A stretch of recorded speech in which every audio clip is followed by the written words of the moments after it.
My sister worked for the mail service here in Ottawa once, and they hand you out pepper spray for dogs because, like, you go and you're shoving stuff in the mail slot, and yeah, it triggers There's one on a reactive porch and dogs. Yeah, yeah.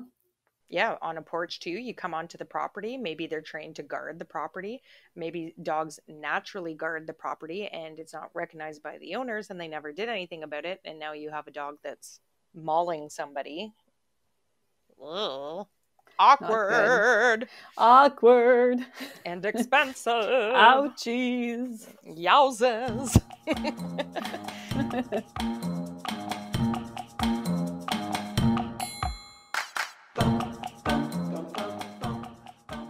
Heidi, is it time to boop some snoots? You bet it's time to boop snoots. Happy Wednesday. Happy Wednesday, everybody. What are we going to talk about today? What are we going to talk about today? I'll tell you what we're going to talk about today. Tell me. I'm going to talk about some of the Q&A periods that some of our favorite dog trainers do out there. I tuned on just a few of them over the week, and I have to say, it is a good time listening to these Q&As. I'm almost a little bit jaloux. I wish I was like a pro in the field and could run my own Q&A. Ooh. A lot of good stuff to be had on the Q&A. What you have got? A boop snoot Q&A. Yeah, we should. What would people ask us? Yeah. I'm going to talk about pandemic puppies. Oh, yes. So everybody who's gotten a puppy or rescued a dog during the pandemic, how to handle that, because socialization can be an issue, and then always being home, like if you're working from home and you just got this new puppy or this new dog, the issues that you might encounter in the future once you go back to work. So that's what we're going to talk about. That's what we're going to talk about. Who got a pandemic puppy? I'm getting a pandemic puppy. I was going to say you're about to. Yeah. Ooh, I can't wait to get my pandemic puppy.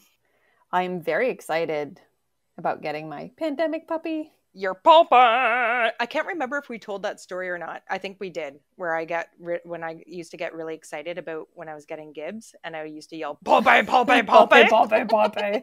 Popeyes, Popeyes. Yes. And then everybody at work would give you Yep. Shush Give me the hairy eyeball. Eye. Yep. They were like, enough of your Popeye excitement, but I'm happy you understand. I think it's the closest thing to feeling like a kid at Christmas again. Yes, yeah. Because you're so excited and you're like, what's he going to be like? How soft is he going to be? I can't wait to touch the ears. Oh my God. They're so soft, and the little waggly tail. They're like, it's like duck fur when they're like little puppies. It's like, they're like so soft. They're so snuggly because they're babies. And when they're like all awkward and not coordinated, like when they walk, and I so love it. Cute. Oh, I can't wait. You're going to have to like hire a videographer to film every moment of your puppy's life. I think I probably will. Yes. Yeah. And as you should. He might have his own channel. I almost said his name. Yep. Still haven't said his name yet, so that's pretty good. That's going to be a big reveal. You're going to have to tune in. I ordered 2 dog tags for him, one with his name and then one with Call My Mom. Oh, yes. And then there's like a phone number and microchipped and the address on the other side. So I got one of them today. That's awesome. Yeah. Just feels like I'm getting closer. Okay, enough about Popeye. Popeye! So there's one major pro about getting a puppy during the pandemic is that you get a lot more time with your puppy for training, for bonding. So you get a lot of time for that. However, because you have so much time for that, you forget about what it would be like for the puppy or for the dog if you were actually going to work. Mm-hmm. So a lot of people are not crate training, and that's creating a lot of issues when they do have to leave the house. And the puppies are overstimulated and overtired, and it kind of builds that like tolerance, right, for the puppy. So I guess it's kind of like humans, like people that are extremely active, I feel like just have more energy. And like the more you spend, the more you have. It's like So stamina and yeah, endurance. so those Yeah. dogs are just used to always being stimulated, and it's like, this is how it is. Like, we're always playing, there's always something to do. And then when it's time for some downtime, they're like, well, what's going on?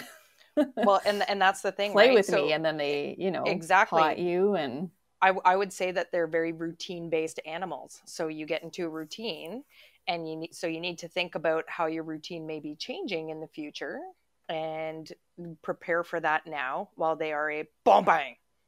bye. Or even if you got a rescue, what you are doing with you and the relationship with your dog, knowing that down the road the whole routine's going to change again, right? So yes, think about those things, peeps. It's good for me and for my boyfriend because we're healthcare workers. So nothing has changed. Yep. We're going to work every day. So if you are working from home and you have a puppy, you just got a dog, I would suggest to still crate train the dog. So either during meetings or while you're working, put the puppy in the crate for 2, 3, even 4 hours.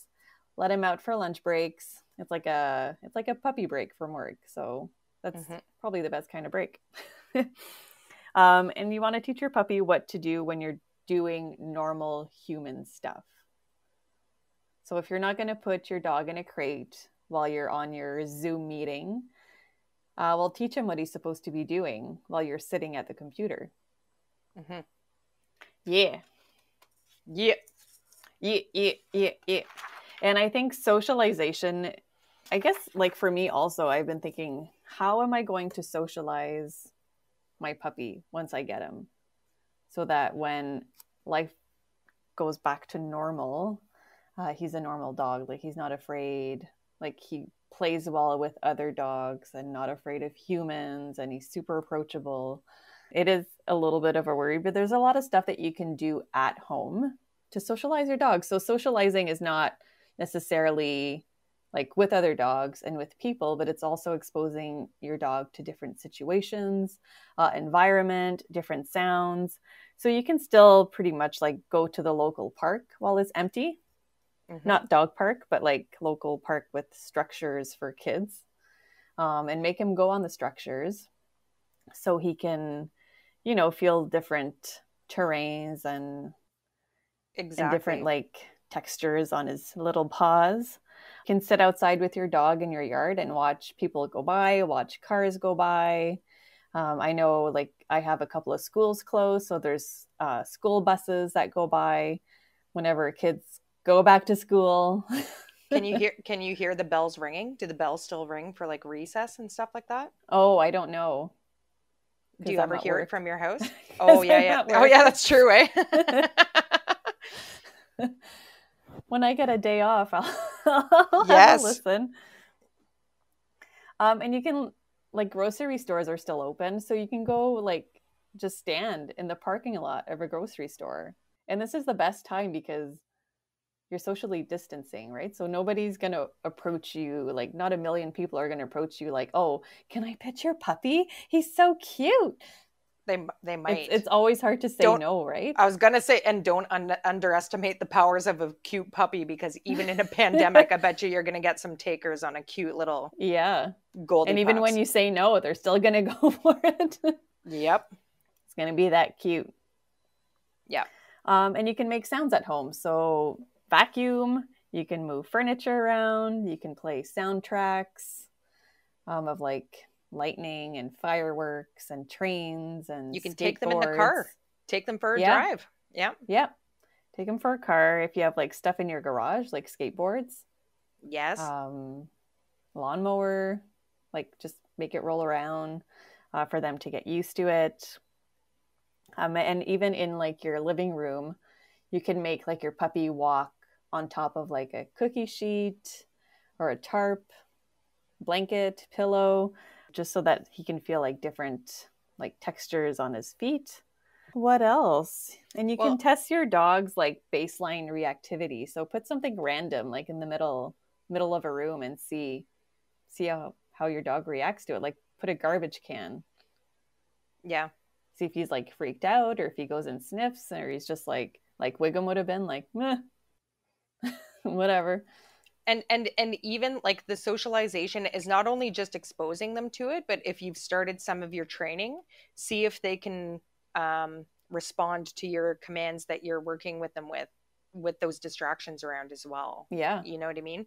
So just when you're talking about the socialization thing, I know we've talked about it on previous episodes. You're right. It's not just exposing them to other dogs, which is a common misconception with the term socialization when speaking about doggies. But Puppies. it's about bobbies, and it's about exposing, like you said, it's a lot of environmental things as well. So I think I mentioned this on one of our earlier training episodes, but when I had Gibbs as a puppy, we are lucky enough to live across the street from the park, and we were also lucky enough to not be in a pandemic at the time. But I had a couple of weeks off from work, which was perfect to do the starting training and stuff like that I needed to do with him. And I would take him. So we just built a routine every day. So it would be like, wake up, go pee, like all that stuff. But the socialization part of it was going across the street to the park. So what I would do is there was a big tree that they cut down. So there was this massive tree stump. So I would try to coach them along with the leash to jump on the tree stump. Like even little obstacles like that, when they're like little, you get them, you go up, up, up, like, come on, like you give them. And when they get up there, good boy, like good boy. Cause he's like trying something new, right? It's jumping on things, balance work, if it's something, if agility is something you're thinking down the road, but even it's the same as us. It's like teaching them motor skills. So you might not think that they need help jumping up on something, but later on you want them to jump in a car or whatever. It's just giving them the basics that they need. It's like the same as training a toddler how to walk up and down stairs and to do it safely, because there's all kinds of videos of puppies tumbling downstairs. I don't know if you've seen them, but they're so cute. It's so sad. Like you're like, oh, but like it's like giggles. But and I would take them into the park and I would have them climb up the stairs and I would have them go down the slide, because that's like an uncomfortable feeling. But they're so trusting at like that young age that you guide them with the leash and they go down and then good boy. And same thing, like walking through the sand, walking through different types of terrain, just gets them accustomed to different types of environments that you may not think of, but eventually that you'll be going in with them. And then if you find them being reactive or weird to it, it's like if you've exposed them to enough things and you have worked with them and trained them well, you have a trusting relationship, right? So it's like, oh no, like mom wants me to do this and she's not freaking out, and so I guess why it's wouldn't okay. I trust her? Yeah, Sorry. and keep track. No, that's okay. Your like balancing work, you can even get one of those like cheap like stepping stools, and you can use that in the house. So get like their front paws on it. Yep. And while they have their front paws, you kind of like make them spin. Mm-hmm. So that helps with their like, I guess their like core strength and balance strength, and maybe try to get like only their back paws on it when they're probably a little bit older. And keep track. I think like a good indication that you're like creating maybe like a needy dog. Keep track of how much your dog follows you in the house. Like it's normal that your dog follows you, but what do you think, Heidi? Do you think that's like a sign of like neediness? I think it depends. It depends on the relationship that you have with your dog. So it's fun. When I went to pick up Gibbon from the breeder, like we were standing there and Gibbon was like weaving in and out of my legs, and he said, so watch out because he does this a lot, so don't fall. And I was like, oh, okay. And like Gibbon still follows, like Gibbon is rarely alone somewhere in the house. He's in one of the kids' rooms, he's with one of us. Yeah. If we are gathered in a room, he is like 85%, like, well, even 90% of the time there with us. Yeah. But then if you're getting like a dog and you're constantly at home and you're not creating the dog and you're constantly like stimulating the dog, and then this dog like constantly follows you everywhere. Yes, you're setting yourself up. You're setting yourself up for separation anxiety. Yeah. Yeah. Yep. Which is a big issue and hard to deal with. And I'll actually be talking about this later and it's another reason why I paired this with your topic for this episode, Vero, is talking about pandemic puppies. So I was tuning in on these Q&As because they're the most recent ones to hear the sort of questions that people are asking these dog trainers right now, because a lot of it is to do with sort of the pandemic puppy issues, PPIs. PPIs. The PPIs, pandemic puppy issues. So yeah, I mean, that's pretty much it, like in a nutshell. You really want to create that routine, like your normal non-pandemic routine with your new puppy or from the dog that you just adopted, so that your dog, it's not like a big shock to them once you do return to work. So you can even create your dog. And I know like there's pretty much like nowhere to go right now, but like leave your dog alone or in a separate room in the crate for a couple of hours. Yep. Take them out, put them back in. Yep. And we do have an episode on crate training that we did maybe like 5 episodes ago. So we kind of discuss how to crate train and our experience with it. So yeah, and you can do like different activities in the house. So just because you can't really go outside and socialize with dogs and humans does not mean that you cannot socialize your dog. There's a ton of stuff to do indoors, even putting like stuff on the floor that's not usually there, or like broomsticks and make your dog jump over them, just so that they're used to like seeing different things and having to do different things, like jumping over stuff. On your walks, make them walk over manholes. Oh, yes. Yes. Wiggum used to avoid them, I think. Yeah. I think like if he had to walk over one, like he didn't care. But if he could, he would avoid it. Are very weird with like different surfaces like that where there's nothing underneath. And again, I think I mentioned this before, but at one of my friend's apartment buildings, when you walk in the stairwell, it's the type of stairs that don't have a back to them. So it's all open and like echoey and stuff like that. And anytime I take Gibbs over there, he would have a heart, like, and she's a dog trainer, and most dogs that she brought in, she's like, yeah, a lot of them have issues with the stairs here. But yeah, Wiggum didn't like those either. Yep. And it's just, you encourage them along. And when they go, like, it's like, come on. And again, applying that leash pressure and then, yay, reward with, praise, food, whichever works for your dogs. And another important one, wear different things. Like wear big hats, sunglasses, big coats. What else could a dog see and be afraid of? Dress like the mailman, if we want to go on stereotypes.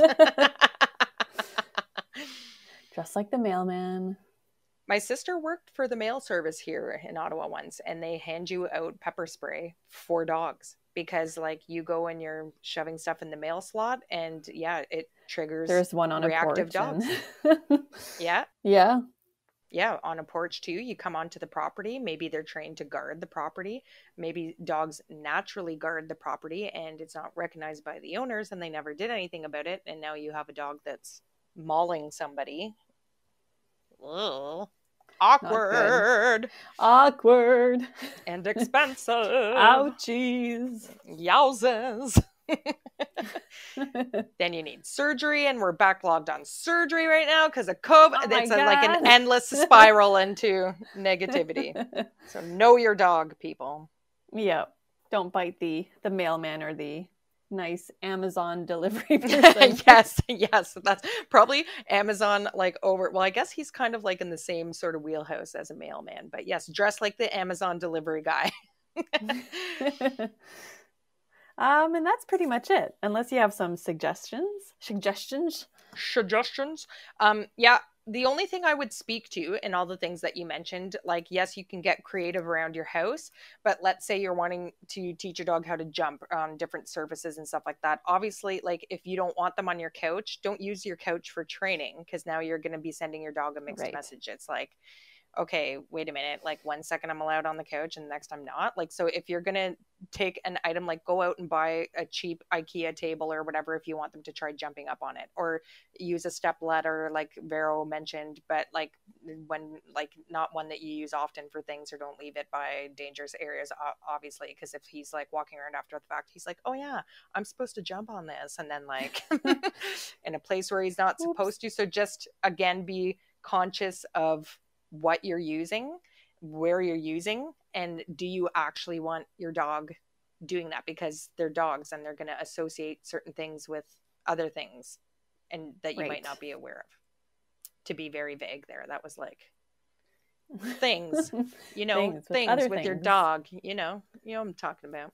So as I mentioned earlier, I tuned into 3 separate Q&A sessions this week on various platforms. The first one we mentioned, I think, on an episode not too long ago, and it is Doggett Style Training. It's Evan Doggett. He's on Facebook. He has like an online series right now. I think he's an East Coaster. He's a hilarious guy. Oh my God, he's funny. I watched this Q&A and like it was funny. But I've actually I've tuned into Jeff Geller's from Solid Canine Training Q&As before, and now, like, after talking more about dogs, after, you know, being in a good place with my dog, listening in on these sessions is still super valuable. Like, holy smokes, like, it was, you know, I didn't feel like I was doing like research for our show. Like, it was like interesting. Like, I feel like I could sit there and like sort of like watch Q&A sessions like forever, like binge. I binge watch like dog training videos. I'm still binge watching Nate Schumer. Oh yeah? Yeah, I did. I watched all of his like scent training series. Yeah. Yeah. Does he ever refer to any of the other big dog trainers that we mentioned? No. Really? Because a lot of these ones talk about each other, not Doggett Style Training as much. Like, obviously, like there's like big, it seems like there's a couple of, like, Jeff Geller's a big name in dog training. Yeah. You know, like a lot of people know who he is. They make reference to him and stuff like that. So, and he's like pairing up with like a lot of other companies too, which is really good for him. Way to go. And watching these shows, I'm noticing like a new sort of trend, like in dog training. I feel like I might have a sneeze coming on here. If I sneeze, sorry folks. Good thing we're online. It's not the Coves. I won't get the sneeze spray. Yeah. All right, so Doggett Style Training is the first one that I watched. So the cool thing about watching these shows, and this one that I watched with him, is that they talk about a lot of different things, and they got a lot of different questions, and you get a lot of extra resources, and a lot of people ask questions that you're like, oh yeah, I want to know the answer to that. I wonder what his thoughts are on that. And again, you get a lot of the same questions in all these different shows, and you might notice that it's something that you can relate to with your dog, or it's worthwhile listening to anyways to hear how would they handle that, because some things you can transfer into other areas where you're working with your dog. So in the Doggett Style Training Q&A that I tuned in on, the first thing he talked about, and I think he made reference to, but I'm not 100% sure, but I think one of his doggies is really sick. Has got the cancer, because he made reference to watching a cancer series, and I forget which company he said, but I'm going to go back and rewatch it, because I'd be curious to watch the cancer series for dogs, like how to reckon, because I bet you they talk a lot about pain and what to do for them, pain control and stuff like that. And so as he talked about this, he made reference to this company called King Harvest CBD Treats. So it's actually like a pot company where you can buy pot for humans, but they also make animal treats, CBD treats. Ooh. Yeah. Very cool. Yeah. Yeah. So he showed like these things. He said it works great on his dog. So again, like, it's something for you to try out if that's something that you need, if you have a dog with a terminal illness or that is having like pain for whatever. Chronic pain. Yep. Disease issues, the arthritis. And he made reference to that. Another thing, like questions that were brought up that he sort of addressed, was he was talking about the COVID dogs, and that there's a lot of people having reactivity issues with their dogs. They're super reactive. Someone comes to the door, they bark like crazy. You're out in public, and another dog's across the street, they bark like crazy. And basically what he said, that it comes down to is, can you control your dog? And if you can't, then you go back to the basic training again. Like, and one thing that he mentioned, though, which I found interesting and I never heard this before, is he talks about gut health in your dog. So it could be something to do with the food that they're ingesting, and stuff like that. And he made reference to another two super really cool things. So this is one thing that people will find shocking. I found it shocking the first time that I heard it. So your dog can go without food for 3 days. You cannot feed them for 3 days. I heard that before, yeah. And it resets their gut. It resets the gut.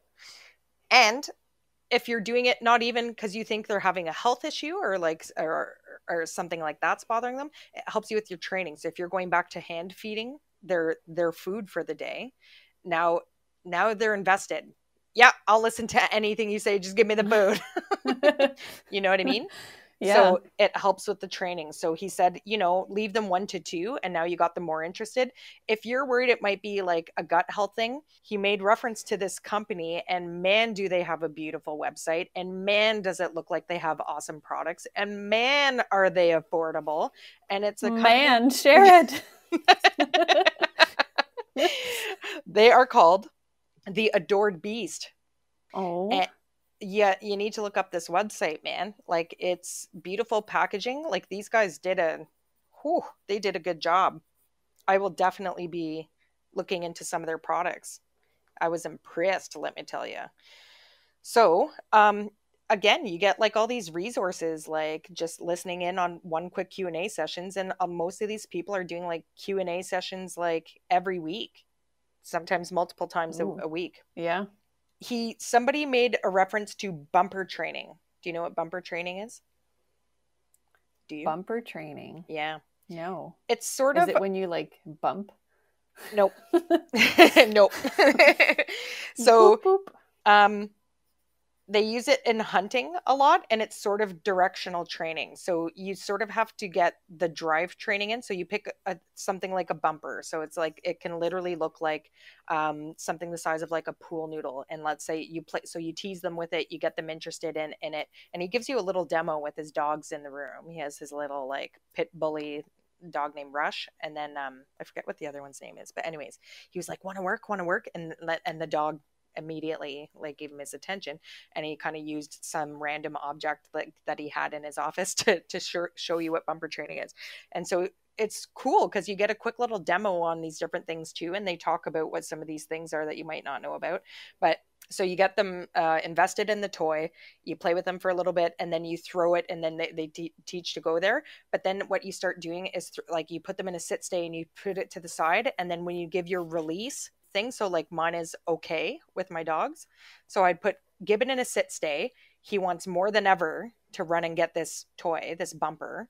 I throw it to my right, and then as I say okay, I wave my hand to the right. So now when I'm adding a hand movement to it, and I say okay, and like and you're direct, so they learn to watch your hand signals, like okay, go get it over there, okay, go get it over there, and now you can start pointing them in different directions, was my understanding of it. Ooh. And his quick little description. So that was very interesting. One thing in these 3 different Q&As that I watched was a lot of people were asking about e-collars, and all 3 of them had very different approaches to the e-collar. Okay. Actually, I lied. One of them had a very different approach to the e-collar. Evan does not recommend online training with the e-collar. He says it is very much a live interaction thing, and you have to be there one-on-one because it's like little nuances and little behaviors that you pick up in the dog, and he talks about it being like an art of doing the e-collar training. You need to really understand the dog's signals and the behaviors that they're showing you. There's a lot of people talking about using things like prong collars and how do you get off of them.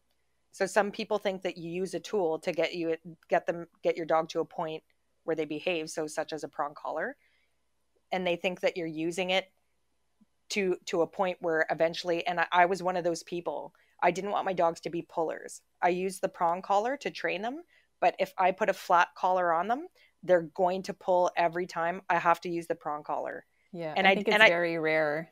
Yes, that you right? have a dog where you can train with the prong collar and then get to a point where you can actually not have to use it. So Evan was like, I think, a bit more graceful with his answer to that question to people. Jeff was not. he's like, not gonna happen. Like, very matter of fact about it. So yeah, and then he made reference to the raw feeding again. He talked about this company called Perfectly Rawsome. I know, excellent name for a company. Again, really cool companies. You get you pick up on and stuff like that. So that was the sesh with Doggett style training, and I highly recommend. Evan's a hilarious guy to watch. He's just funny. He has long hair and a mustache, and he just sits there flipping his hair around, and it's just so funny. I just think it's funny. I watched a couple of his videos. Yeah. There's bonjour. He's like sitting on the toilet with his dog in the bathroom. That is so funny. I think it was just like, you think that you can't train a dog if you don't have a lot of space. So he was showing how to train a dog like in the washroom. That is so funny. It's true. There's people cooped up in like apartments and stuff, right? Yeah. Like, and they can still do it. Yes. So the next one I watched was Jeff Geller and his wife Joelle on What Would Jeff Do? He does these several times a week. You can pay money to be a top fan like question. So like your question goes right to the top, so he answers it right away. You can get that on his website, Solid Canine Training. Here's what I'll say about Jeff Gelman. I've had nothing but great things to say about him. We talked about him on one of our previous shows. You go to his website, you go to his seminars where he's teaching, and super engaging, like TED Talk style guy. I've said this before. Okay. Watch a What Would Jeff Do Q&A session, and he's like Don Cherry on Hockey Night in Canada. He's fired up. He's passionate. Yeah. And because he has so many followers and stuff like that, he's just quick firing through the questions. He's like, yeah, stop doing that. Next. Yeah, sorry, buddy. Like, you're going to need to start. Like, he's just like quick, bam, bam, bam, shooting through the things. So you sort of have to have a bit of a background. And I'm assuming that the people who are logging on to ask him these questions have already tried different things and know his terminology. So Vero and I talk about balance training, which he is very much a balance trainer. People, when you give a dog an uncomfortable, like a consequence for their actions, call consequence whatever you want. Call it like uncomfortable feeling, or call it whatever. Jeff calls it punisher. Apply a punisher. Apply a punisher. You need to go back to the punisher. And like so he calls it a punisher, which it is. And there's no like, but anyways, when you watch him on these Q&A sessions, it's a very different side of him that you see. It is. Yeah. I find it entertaining to watch because it's like, there's no bullshit. He's gonna calls it as he sees it, and it's pretty hilarious to watch. At least you get an honest answer to your question.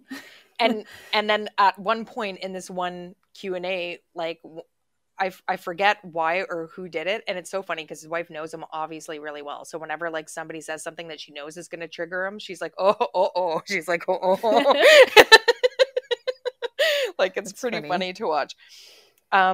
But so he railed on, because like, I guess there's this new terminology in the dog world. So same thing, just like I said, there's many different ways to talk about a consequence for a dog. Call it punisher, call it like whatever you want. It still is what it is. We call the purely positive training people purely positive. But I guess since there's this whole, back and forth between the balanced and the purely positive approach, now they're starting to call it companionship training. And he's like, are you like kidding me? He's like, call it whatever you want. Like, he's like, it's so ridiculous. They have to come up with a new word for it. Like, is this a joke? Like, like, it was just like going nuts on it. He's like, It's Anyways, still the so same thing, no matter what you call it. exactly. There was this one question that a woman asked, and she said, "My dog does everything I ask of him inside the house. The second we step outside, he doesn't listen to a word I say. What do I do?" He, this part was so funny. He was like, and again, this talks to socialization. And this is what we talk about distracted like training. This is why what I was mentioning earlier. Like once you got them doing everything that you want inside and like with no distractions at all, like it's just you and the dog. Now you need to up your game a bit and start putting distractions. You mentioned like putting a broomstick in the room, dressing in a big friggin' hat and doing the training, however Or go on you need your to do it. porch and do So it. in this instance, he's like, okay. He's like, you like air is more important to your dog than you. He's like, take that to your therapist. He's like, it can be a squirrel, it can be a person walking by, it can be a car like pulling into the laneway. He's like, in your case, air is more important to you. It can be as simple as a change in like the air. He's like, you start at the front door. So Yep. and you bring your punisher, whether it be the bonker, e-collar, whatever tool that you're using, and you start at the front door. So you get him sit stay or whatever. You crack the door open and see if he still listens to you. And you start from there and work your way out. Work down the driveway, work down whatever. And the thing that Jeff repeatedly says in his videos is that he's got 20 videos to show you proof of how it works or how to do it. And he's right, he does. Google any of it. Yeah. He made reference to like a driveway exercise or something like that, and I didn't like go and search it up, but a lot of people said like, yeah, it was great and like blah blah. So I don't know if that's again just starting with the simple distraction of just being outside your house. I'm not sure. I didn't watch the video. I don't know, but again, and just having like people walking by and different noises. Yeah. The another point that I found interesting from his series too is that he was talking about, and like it's funny and I don't know how I feel about this, and again like each dog is an individual, but remember when we did our episode on the different types of collars that are out there? Yeah. And remember how I said that I tried the gentle leader with Becky and she would not tolerate it. Like she would roll in the grass and do somersaults and whatever. Yes. So he did a little rant because somebody was saying like, I'm not having any luck with this collar. I forget which collar they were talking about. And he was saying sometimes he's like, and again, you have to know your dog. And like, if you're doing a lot of work with them or whatever, sometimes it's an objection. The dog's just like, no, like testing you. No, I'm not doing this. No. And you know what I mean? So if you can try other options and see if that works better for your dog. In my case with Becky, the prong collar worked for her once I knew how to use it properly, right? And but it was interesting what he had to say about sometimes a dog is like a teenager or a toddler and they're testing their boundary with you, so they're like no. And so he's like, I've seen like, and he's made reference, and again I believe the guy because he video logs everything to back up the proof that his form of training works. So he said he's worked with dogs who absolutely refused like whatever prong, refuse gentle leader, refuse slip lead, like would again turtle shell, he said, like roll on their backs and be like no, and then it takes them like a matter of minutes and he's has them working on it no problem. And again, it's about figuring out how to communicate with your dog, but it's like he talks to them. Yes. That's why Caesar is the dog whisperer. Dog whisperer. So a lot of cool stuff on there. One of the things that he made mention to right at the beginning, and I believe him because again, he's going through a high volume of questions and calls and stuff like that, is that it's the same questions every time. How do I get my dog to stop? How do I get my dog to stop? Blah, blah, blah. How do I get my dog to stop? Blah, blah, blah. Right. Oh, my dog was doing this. We did this. It was so good. And now they're doing this. How do I get them to stop? It's the same question every time, right? So you go back to the basics. Mm-hmm. You get the slip lead on, you get you get a tool, whatever it is that works with your dog, and you start back at square one.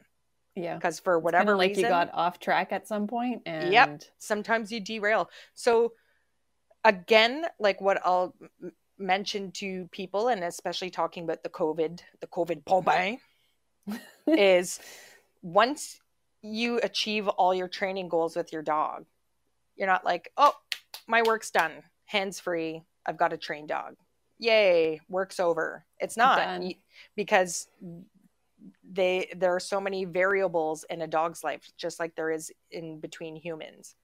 It's just, think of it as leaving a workplace, going on mat leave for a year, or for us, close to 2 years now. You come back to work and you forget how to do things because you haven't worked it and exercised it and practiced it in a while. That's right. It's the same with the pooches. The pooch with the puppy. That's the word of the day on the show today. We should title it Puppy. Puppy. Okay, so that's what I will say about what would Jeff do. He might be a little aggressive for you. I find it entertaining to watch, but at the end of the day, you have to be knowledgeable, I would say, to get anything out of that. Yes and no. There's some things that he'll just like address and say, but he refers you to the videos that he has done. So absolutely, what would Jeff do? Tune in. What would Jeff do? The right thing. Yes. Now, the last one that I watched, I found the most interesting out of the three. This chick is cool. And I was mentioning to Vero before we started, but didn't get into it because I said, you're going to have to wait until we boop Snoots. Is that she's currently pivoting her business. So where was she from? She was from Hope 2 K9. She's based out of California. And what was her name? Oh my God. I think her name's Cameron. Her name is Cameron. So the Q&As that she did on her show was called Fix It Fridays with Cameron Thompson at Hope 2 K9. And it was on her Facebook page. So this is what I found very, very cool about her. She is the only one in the watching that I've done where she talks about what the human brings to the relationship. In any relationship in life, I've always found my psychology courses the most interesting. I like behavior. I like dog behavior. I like human behavior too. Some people don't. Yeah. I really do. I find it interesting. So she talks about what you're bringing to the relationship with a dog. That's why I like that book that I've been reading so much. Yes. And so it's very interesting, and I can see where my friend who's the dog trainer got some of her influence from. And she talks about, it was just so interesting to listen to her talk. So at first when it started, she was kind of like trying to get her tech like sorted out. And I was like, come on, lady, let's get going here. Like, but she's got like a massive company. Like she's done well. Like she has like a secretary and assistant who set up the stuff for her and stuff like that. And anyways, when I say she's pivoting her business, she is now moving away from the one-on-one and like personal helping individuals train their dogs. And she is changing her company to help other people build their companies to help individuals train their dogs. So she's helping people out with their Instagram accounts, with their online social media, with their that kind of stuff, and doing like, she's going up the next level, which I find interesting. It's like reaching sort of more people. It's like pyramiding the dog training game kind of. But anyways, so she talked about e-collars too. She will not even do one-on-one lessons. She'll do sometimes a little bit of a hybrid lesson, like with the owner for the e-collar training, but she does the e-collar training, only her with the dog. And then she shows the human how to use it after. And that's sort of what my friend did with me, with Becky. Yeah, I was going to say. Well, because you have a consistent product. You know, you have the dog responding to them. You know exactly how to get them accustomed to it. They know from working with thousands of dogs how to look at a dog and how they're reacting, how they're interpreting this communication back and forth. And it's very interesting. All the discussion around e-collars was so interesting because they're like, and some dogs, like I said, I mentioned, so the e-collar, everybody is like a TENS machine that you put on the dog. You need to ensure that you have a good fit. So that's one of the first things when people are asking questions, they say, how's the fit? Okay. So you need to make sure it's fitting well, it's making proper contact with the skin. And basically, you carry around this dial and it goes from 0 to 100. So what you want to do is like first of all, get your dog used to wearing it. Once they're totally fine with you putting on the collar and wearing it and stuff like that, then you wait till they're just like sitting there relaxing, maybe having a nap or whatever. And now you start to test, when can they start feeling this thing? And like I said, I can't feel it on my skin until it gets till 12 or 13. Okay. And even then it's like a little tickle, like just like a TENS machine. It is not like a shock collar, a big delivery of energy, zapping, yelping like energy. It's not. So you watch them nap and you see, okay, when do they start to feel this? So you're looking for even just like an eye twitch or like a turn of the head, any kind of reaction to it. And that's going to be different going from dog to dog. Yeah. So you get a lot of people going like, oh my God, like there was one person that was like, my dog, like, am I doing this right? Like my dog won't react until I'm at 50. And Jeff in one of his series said, I had a dog when he's in like full on drive motion. He's like, I have to crank it to 100 every time. And it's not even a yelp or anything for the dog. So again, depending on the dog and depending on what you're doing with the dog at the time, yes, it's going to be very different. Yeah. I have never put mine past 20 with Becky. 20 is more than enough for her to be like, yeah, okay, I'm listening. Yep. Sorry, what was that? What did you want? I'm sitting here looking at you. Look at me. I'm here. That's how Becky do with the e-collar. But she taught, and a huge reason why she explained why she did that, and that got into her talking about the human aspect to dog training.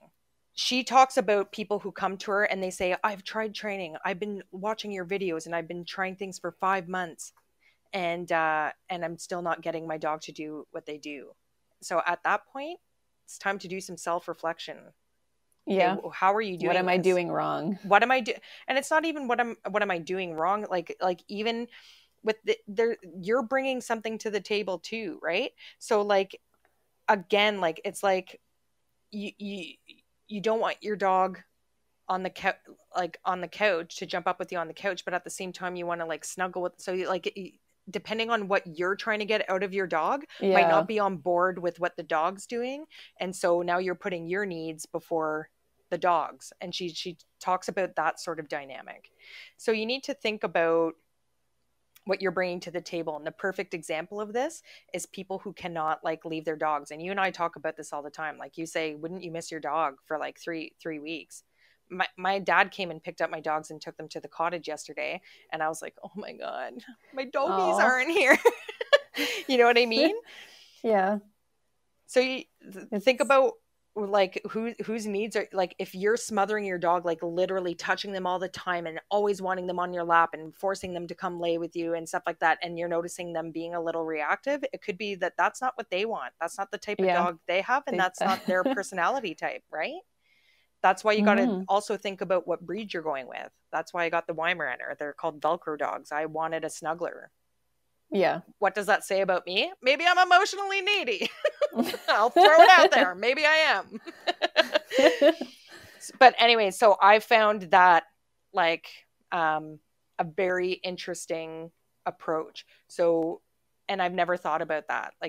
And I've never heard people ask that, like, I've tried everything, like what's going wrong? And sometimes, and she said, and I know my friend who is a dog trainer has said, when they watch the relationship between the human and the animal, they say no, that they can tell right away, I know this isn't going to work. I know this isn't going to work. And it's not the dog that's the problem, it's the human. So you're talking about like, sorry, I don't want to cut you off. No, not at all. I was done. You're talking about like people snuggling and hugging their dogs, and like most dogs probably don't like that. So this book that I was reading called At the Other End of the Leash, it has pictures in it, like in the middle. And I think there's like 6 pictures of people like holding their dog like in a hug. Yeah. And you can tell on the dog's face, like you can see it on their faces that it's It's They're like, just like, no, ugh, make it stop. no. Like, yeah, like make it stop. Yeah. It's just like all the people that force the dogs into the cute kid like photos and stuff, right? Like, look, they're best of friends, and it's like a toddler with like in a full-on bear hug, and the dog's like, get me the F out of here. Like you get Yeah. like I can see it in the photo and they think it's cute and like, haha, look at how cute this is. And it's like, lady, your kid's You're gonna get asking. bit. Yeah. Yeah, glad you got your cute photo, but hope you don't mind your kid with a scar face, because she gonna get bit. But it's true, but people don't think of that. Like they it's one, it's you get extremes and everywhere in between, right? You get the people that keep blah, blah, blah, blah, blah. You get the people that treat their dogs as objects. So you are part of our life now, and we take you for walks and we use you for exercise, and you take photos because we're the family that has it all, and the white picket fence and the perfect dog to go with it. You know what I mean? And then you get the people who are like, need the dog way more than the dog needs them. Yeah. And so they, you know, hand feed them and they everything. And then when you have a boundary with them, they're like, what the hell are you, like, what are you talking about? We eat pizza together on the couch. Like, why isn't that food mine too? We eat everything together. And you know what I mean? Like and then it's hard to say no. Yeah. It's hard to make a boundary when you've never had one to begin with. So think about where you sit on that spectrum when you're training your dog. Think about your boundaries and think about how your dog is responding. Yes, you, Vero. Me? It starts with you. My puppy. Your puppy. And thought we would end with that. Yes, and that's all for today, folks. See you next Wednesday. See you next Wednesday. 1 week closer to getting the my puppy. puppy. The puppy. Puppy.